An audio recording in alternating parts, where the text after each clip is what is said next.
Hi hello welcome back to another vlog friends. ಇತ್ತೀಚೆಗಂತೂ vlog ಸರಿಯಾಗಿ ಹಾಕೋಕ್ಕಾಗ್ತಿಲ್ಲ. ಸೊ ನಿಮ್ಗೆ ಗೊತ್ತು ಅಮ್ಮನ ಮನೇಲಿದ್ದೀನಿ, ಅದು ಇದು ಅಂತ ಬ್ಯುಸಿ ಆಗ್ಬಿಡ್ತೀನಿ. ಇವತ್ತು ಸಾಯಂಕಾಲದಿಂದ ವ್ಲಾಗ್ ಸ್ಟಾರ್ಟ್ ಮಾಡಿದ್ದೀನಿ. ಆ್ಯಕ್ಚುಲಿ ಇವತ್ತು ವ್ಲಾಗ್ ಮಾಡೋ ಐಡಿಯಾನೇ ಇರಲಿಲ್ಲ.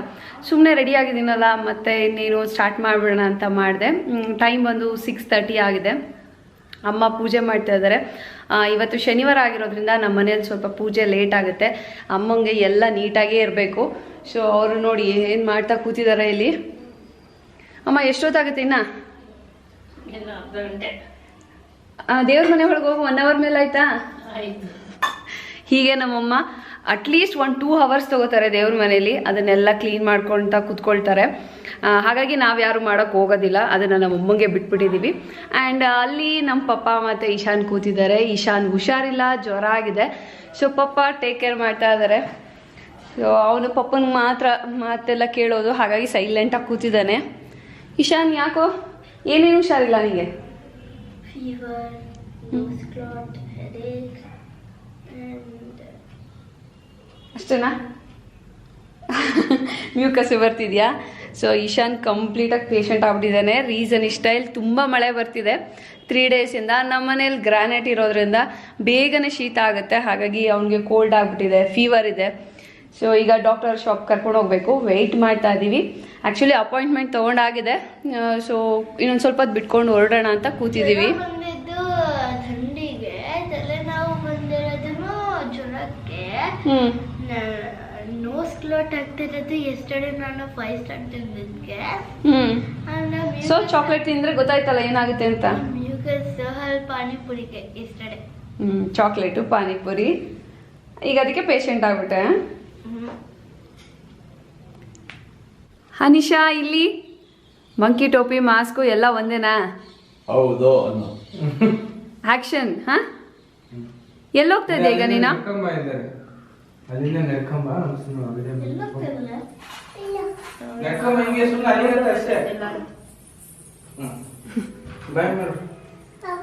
ಬಾಯ್.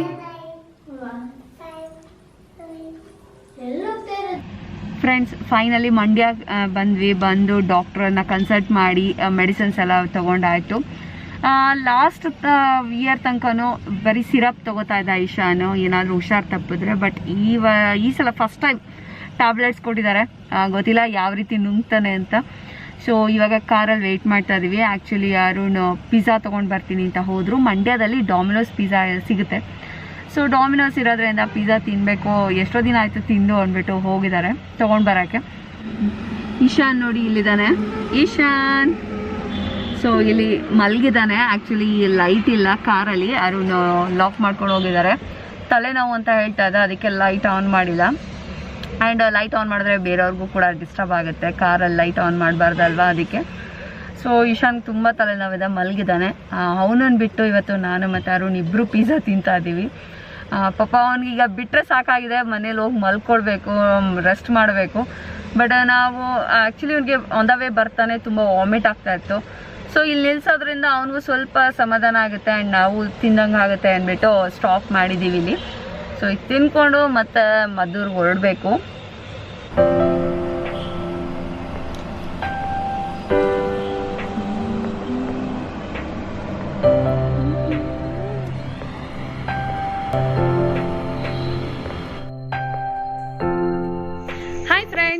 ನಿನ್ನೆ ವ್ಲಾಗ್ ಸ್ಟಾರ್ಟ್ ಮಾಡಿದೆ ಸ್ಯಾಟರ್ಡೆ. ಇವತ್ತು ಸಂಡೇ ಮಧ್ಯಾಹ್ನದಿಂದ ವ್ಲಾಗ್ ಸ್ಟಾರ್ಟ್ ಮಾಡ್ತಾ ಇದ್ದೀನಿ. ಮಧ್ಯಾಹ್ನ ಅಂತ ಅನ್ಸಲ್ಲ, ನೋಡಿದ್ರೆ ನಿಮ್ಗೆ ಗೊತ್ತಾಗ್ತಾ ಇರ್ಬೋದು, ಫುಲ್ ಮೋಡ ಇದೆ, ಮಳೆ ಬರೋ ರೀತಿ ಇದೆ. ಅಮ್ಮ ಕೆಲಸ ಎಲ್ಲ ಮಾಡಿದ್ರು. ಇಲ್ಲಿ ಕ್ಲೋತ್ಸ್ ಎಲ್ಲ ವಾಶ್ ಮಾಡಿ ಹಾಕ್ಬಿಟ್ಟು ಅವರು ರೆಡಿಯಾಗಿ ಕೂತಿದ್ದಾರೆ ನನ್ನ ಮುಂದೆ.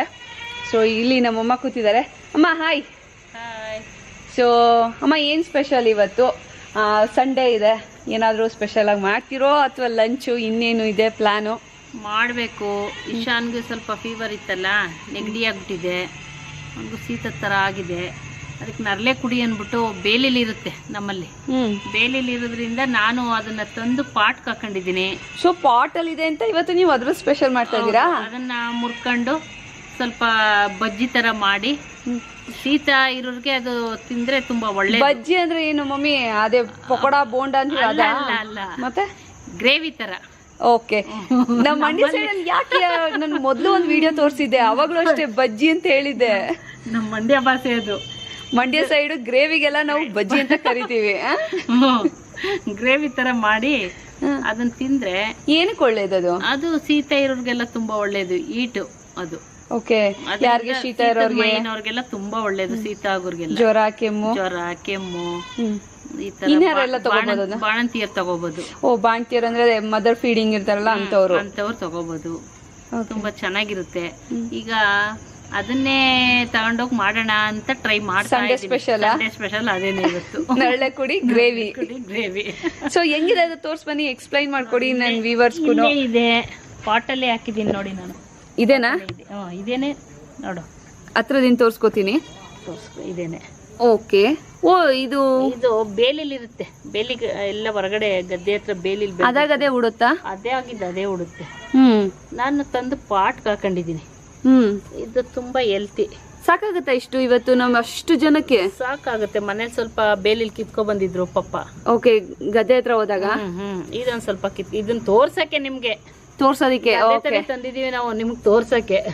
ವ್ಯೂವರ್ಸ್ಗೆ ಇದು ಗೊತ್ತಾಗುತ್ತೆ, ಒಂದು ಐಡಿಯಾ ಬರುತ್ತೆ. ಸೊ ಈಗ ಇದು ಎಲ್ಲಿ ಮುರ್ಕೊಳ್ಳೋದು, ಹೆಂಗೆ, ಏನು? ಇದು ನೋಡಿ, ಇಷ್ಟಕ್ಕೆ ಮುರ್ಕೊಳ್ಳೋದು. ಇಲ್ಲಿ ಇದೆಯಲ್ಲ, ಇದು ಕಬ್ಬನ್ ತರ ಇದೇನು ಗಂಟಂಗೆ ಇಷ್ಟು ಉದ್ದ ಇರುತ್ತೆ. ಇದು ಬೇಡ. ಓಕೆ, ತುದಿ ಮಾತ್ರ. ಓ, ಇದು ಡಾರ್ಕ್ ಗ್ರೀನ್ ಇದೆ, ಇದು ಲೈಟ್ ಗ್ರೀನ್ ಇದೆ. ಕುಡಿ ಅಂತ ಹೇಳ್ತಾರೆ ನೋಡು.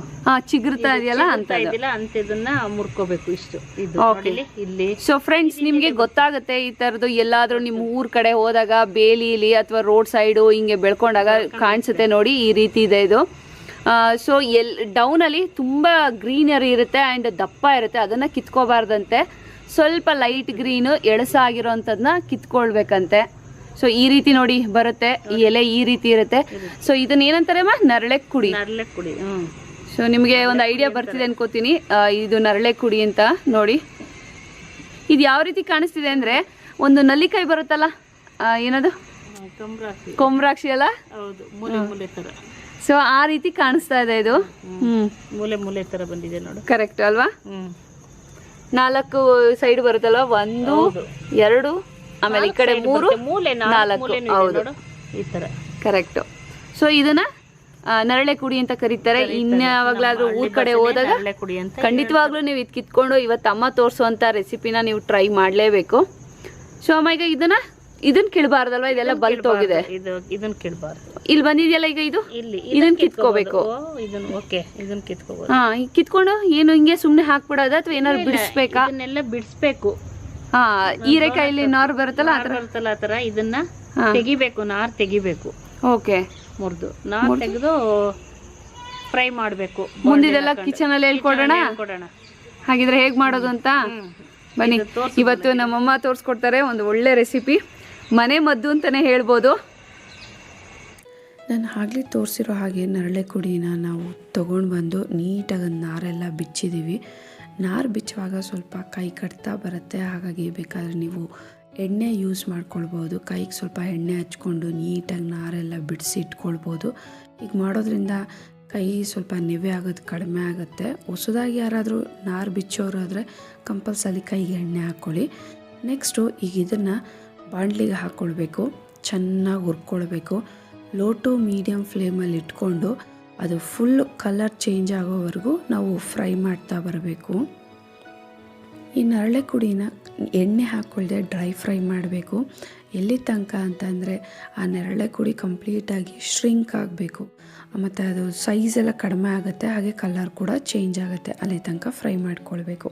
ನೆಕ್ಸ್ಟು ರುಬ್ಬೋದಕ್ಕೆ ಸ್ವಲ್ಪ ಬೆಳ್ಳುಳ್ಳಿ ತೊಗೊಂಡಿವಿ, ಒಂದು 3 ಬೆರಳು ಗಾತ್ರ ಕೊಬ್ಬರಿ ತೊಗೊಂಡಿರೋವಂಥದ್ದು, ಹಾಗೆ ಒಂದು 4 ಒಣಮೆಣಸಿನ್ಕಾಯಿ ತೊಗೊಂಡಿರೋವಂಥದ್ದು, ಹಾಗೆ ನಾವು ಫ್ರೈ ಮಾಡಿ ಇಟ್ಕೊಂಡಿರೋವಂಥ ನರಳೆಕುಡಿ.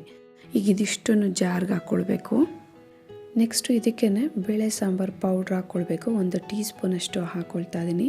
ಇದೆಲ್ಲನೂ ಇವಾಗ ನಾವು ಫಸ್ಟು ಗ್ರೈಂಡ್ ಮಾಡ್ಕೊಳ್ಬೇಕು. ನೀರು ಹಾಕ್ಕೊಳ್ದೆ ಗ್ರೈಂಡ್ ಮಾಡೋದ್ರಿಂದ ಕೊಬ್ಬರಿ ಬೇಗನೆ ಪುಡಿ ಆಗುತ್ತೆ. ಇವಾಗ ಇದಕ್ಕೆ ಸ್ವಲ್ಪ ನೀರು ಹಾಕ್ಬಿಟ್ಟು ಮತ್ತೆ ಗ್ರೈಂಡ್ ಮಾಡ್ಕೊಳ್ಬೇಕು. ನೋಡಿ, ಈ ರೀತಿ ನುಣ್ಣಗೆ ಪೇಸ್ಟ್ ಮಾಡ್ಕೊಂಡಿದ್ದೀವಿ. ನರಳೆಕುಡಿ ಬಜ್ಜಿಗೆ ರೆಡಿಯಾಗಿದೆ. ಬಜ್ಜಿ ಅಂತ ಕರೀತಾರೆ ಅಥವಾ ಗಸಿ ಅಂತಲೂ ಕೂಡ ಕರಿಬಹುದು. ಬಾಣಲಿಗೆ ಸ್ವಲ್ಪ ಎಣ್ಣೆ ಹಾಕ್ಕೊಳ್ಬೇಕು. ಇದಕ್ಕೆ ಸ್ವಲ್ಪ ಎಣ್ಣೆ ಜಾಸ್ತಿನೇ ಬೇಕಾಗುತ್ತೆ. ಹಾಗೆ ಸಾಸಿವೆ, ಬೆಳ್ಳುಳ್ಳಿ ನಾವು ರುಬ್ಬೋದಕ್ಕೂ ಹಾಕಿದ್ದೀವಿ, ಇಲ್ಲಿ ಒಗ್ಗರಣೆಗೂ ಕೂಡ ಹಾಕ್ಕೊಳ್ತಾ ಇದ್ದೀವಿ. ಹಾಗೆ ಒಣಮೆಣಸಿನ್ಕಾಯಿ, ಹಸಿ ಕರಿಬೇವಿನ ಸೊಪ್ಪು. ಇದಿಷ್ಟು ಆದಮೇಲೆ ನಾವು ರುಬ್ಬಿಟ್ಕೊಂಡಿರೋಂಥ ಮಸಾಲೆ, ನರಳೆಕುಡಿ, ಕೊಬ್ಬರಿ, ಬೆಳ್ಳುಳ್ಳಿ, ಒಣಮೆಣಸಿನ್ಕಾಯಿ ಹಾಕಿ ರುಬ್ಕೊಂಡಿದ್ವಲ್ಲ ಅದನ್ನು ಇಲ್ಲಿ ಹಾಕ್ಕೊಳ್ಬೇಕು. ಈಗ ಇದನ್ನು ಎಣ್ಣೆಯಲ್ಲಿ ಚೆನ್ನಾಗಿ ಫ್ರೈ ಮಾಡ್ಕೊಳ್ಬೇಕು. ಈ ನರಳೆಕುಡಿ ಬಜ್ಜಿ ಅಮ್ಮ ತಿಳಿಸ್ಕೊಟ್ಟಿರೋ ಹಾಗೆ ಎಲ್ಲರಿಗೂ ಒಳ್ಳೆಯದು. ಅದರಲ್ಲೂ ಎಸ್ಪೆಷಲಿ ಬಾಣ್ತಿಯರಿಗೆ ಮತ್ತು ಯಾರೆಲ್ಲರಿಗೂ ಶೀತದ ಮೈ ಇದೆ ಮತ್ತು ಈ ಥರ ಮಳೆ ಬರ್ತಾನೆ ಇರುತ್ತೆ, ಶೀತ ಆಗ್ತಾ ಇರುತ್ತೆ, ಕೆಮ್ಮು, ನೆಗಡಿ, ಜ್ವರ ಅನ್ನೋರಿಗೆ ಇದೊಂದು ಒಳ್ಳೆ ರೆಸಿಪಿ ಅಂತ ಹೇಳ್ಬೋದು. ನೀರು ಹಾಕಿ ನೀವು ಹೆಚ್ಚಿಸ್ಕೊಂಡಾದ್ಮೇಲೆ ರುಚಿಗೆ ತಕ್ಕಷ್ಟು ಉಪ್ಪು ಹಾಕ್ಬಿಟ್ಟು 5ರಿಂದ 10 ನಿಮಿಷ ಚೆನ್ನಾಗಿ ಇದನ್ನ ಕುದಿಯೋಕ್ಕೆ ಬಿಟ್ಬಿಡಬೇಕು. ಒಂದು ಪ್ಲೇಟ್ ಕ್ಲೋಸ್ ಮಾಡಿ ಕುದಿಯೋಕ್ಕೆ ಬಿಡೋಣ. ಇನ್ನು ನರಳೆಕುಡಿ ಬಗ್ಗೆ ಮಾತಾಡೋದಾದರೆ ಇದು ತುಂಬಾ ಮೆಡಿಸಿನಲ್ ವ್ಯಾಲ್ಯೂ ಇರುವಂಥ ಪ್ಲ್ಯಾಂಟ್ ಅಂತಲೇ ಹೇಳ್ಬೋದು. ನಿಮಗೆ ಸಿಟಿಲಿ ಸಿಗೋದು ಸ್ವಲ್ಪ ಕಷ್ಟ ಆಗ್ಬೋದು, ಬಟ್ ಊರ ಕಡೆ, ಹಳ್ಳಿ ಕಡೆ ಬಂದಾಗ ಇದು ಸಿಕ್ಕಿದ್ರೆ ಖಂಡಿತವಾಗ್ಲೂ ಈ ಥರ ನೀವು ರೆಸಿಪಿನ ಟ್ರೈ ಮಾಡಬಹುದು. ಅಷ್ಟು ಟೇಸ್ಟಿಯಾಗಿರುತ್ತೆ ಮತ್ತು ಆರೋಗ್ಯಕ್ಕೂ ಕೂಡ ಒಳ್ಳೆಯದು. ಫ್ಲೇಮ್ನ ಆಫ್ ಮಾಡಿಕೊಂಡು ಸರ್ವ್ ಮಾಡ್ಕೊಳ್ಳೋಣ ಬನ್ನಿ. ಬಿಸಿ ಬಿಸಿ ಅನ್ನಕ್ಕೆ ಬಿಸಿ ಆಗಿದಂಥ ರುಚಿಯಾದಂಥ ಆರೋಗ್ಯಕರವಾದಂಥ ಮನೆಮದ್ದು ನರಳೆಕುಡಿ ಗ್ರೇವಿ. ಫ್ರೆಂಡ್ಸ್ ನೋಡಿ, ಇಶಾನ್ ಬರ್ಡೇ ಲಾಸ್ಟ್ ವೀಕ್ ಮಾಡಿದ್ವಿ. ಸೊ ಕಂಪ್ಲೀಟಾಗಿ ಬಲೂನ್ಸ್ ಎಲ್ಲ ಒಡೆದೋಗಿದೆ. ಇವಾಗ ಇದನ್ನೆಲ್ಲ ಬಿಚ್ಚಿಡಬೇಕು, ಸ್ಟ್ಯಾಂಡು ಮತ್ತು ಆ ಪೈಪೆಲ್ಲ. ಸೊ ಇದು ಕಂಪ್ಲೀಟಾಗಿ ಒಡೆದೋಗೋ ತನಕ ಬಿಚ್ಚೋದು ಬೇಡ ಅಂತ ಹಾಗೆ ಬಿಟ್ಟಿದ್ದೆ. ಈಗ ಈ ರೀತಿ ಆಗಿದೆ. ಈ ವಿಡಿಯೋ ಜೊತೆನೇ ನಾನು ತುಂಬ ದಿನಗಳ ಹಿಂದೆ ಒಂದು ವಿಡಿಯೋ ಮಾಡಿ ಇಟ್ಕೊಂಡಿದ್ದಂಥ ಒಂದು ಕ್ಲಿಪ್ಪಿಂಗ್ ಇತ್ತು. ಅದು ರಕ್ಷಾಬಂಧನ ಟೈಮಲ್ಲಿ ಮಾಡಿದಂಥ ವಿಡಿಯೋ ಅಂತ ಹೇಳ್ಬೋದು. ಅವತ್ತು ವ್ಲಾಗ್ ಸ್ಟಾರ್ಟ್ ಮಾಡಿದೆ, ಬಟ್ ಹೆಣ್ಣು ಮಾಡೋಕ್ಕಾಗಲೇ ಇಲ್ಲ. ಅಮ್ಮನ ಮನೇಲಿರೋದ್ರಿಂದ ಹೋಗೋರು ಬರೋರು ಗೆಸ್ಟ್ ಜಾಸ್ತಿ ಇರ್ತಾರೆ, ರಿಲೇಟಿವ್ಸ್ ಬರ್ತಾ ಇರ್ತಾರೆ, ಆ್ಯಂಡ್ ಮನೇಲಿ ತುಂಬ ಜನ ಇರೋದ್ರಿಂದ ಡಿಸ್ಟರ್ಬ್ ಆಗ್ತಾನೇ ಇರುತ್ತೆ. ಸೊ ಹಾಗಾಗಿ ಅದೊಂದು ಕ್ಲಿಪ್ಪಿಂಗ್ನ ಹಾಗೆ ಇಟ್ಕೊಂಡಿದ್ದೆ. ಆಮೇಲೆ ಸೊ ವಿಡಿಯೋ ಮಾಡಿದ್ದೀನಿ ಮತ್ತು ಚೆನ್ನಾಗಿತ್ತು, ಯಾಕೆ ನಿಮ್ಮ ಜೊತೆ ಶೇರ್ ಮಾಡಬಾರ್ದು ಅಂತ ಈ ವ್ಲಾಗಲ್ಲಿ ಅದನ್ನ ಆ್ಯಡ್ ಮಾಡಿದ್ದೀನಿ. ನೀವು ಕೂಡ ರಕ್ಷಾಬಂಧನ ಸೆಲೆಬ್ರೇಟ್ ಮಾಡಿರ್ತೀರಾ ಅಂತ ಅಂದ್ಕೊಳ್ತೀನಿ. ಹಾಗೆ ನೀವು ಯಾರಾದರೂ ನನ್ನ ಚಾನಲ್ನ ಸಬ್ಸ್ಕ್ರೈಬ್ ಮಾಡ್ಕೊಳ್ದೆ ನೋಡ್ತಾ ಇದ್ರೆ ಪ್ಲೀಸ್ ಇವಾಗಲೇ ಸಬ್ಸ್ಕ್ರೈಬ್ ಮಾಡ್ಕೊಳ್ಳಿ. ನಿಮ್ಮ ಅನಿಸಿಕೆ ಅಭಿಪ್ರಾಯನ ಕಮೆಂಟ್ ಮಾಡಿ ತಿಳಿಸಿ. ಮತ್ತೆ ಸಿಗೋಣ. ಅಲ್ಲಿ ತನಕ ನಮಸ್ಕಾರ.